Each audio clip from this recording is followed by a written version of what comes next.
look, the bottom line is that um, none of us have any idea what we want to do. For the rest of our lives, we may think we do. I certainly always, thought I did, but I've made so many changes over my life, back and forth. But what I would say is just, this depends on your personality, but uh,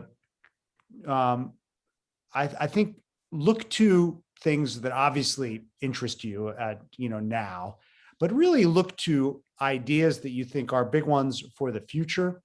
And then just as important, if you can try to identify, and again, it's so hard to do this externally. If you're like surfing, the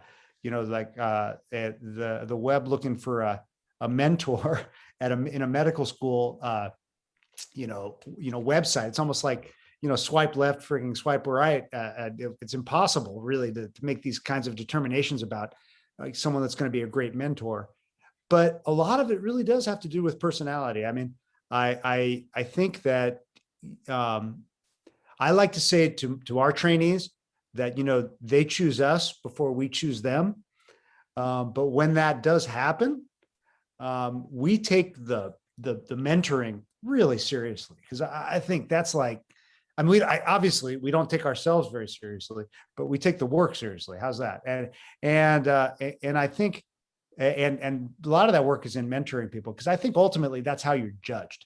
I think any mentor, any woman, any man that's doing work in this area is not judged on how much money they've brought in, although that's all freaking great, how many papers they've written, or how many lectures they've given in how many countries, or how many surgeries they've done, or whatever the heck, how many awards. Ultimately, they're judged by what I call, just like you have your kids ultimately, and they're like your personal progeny.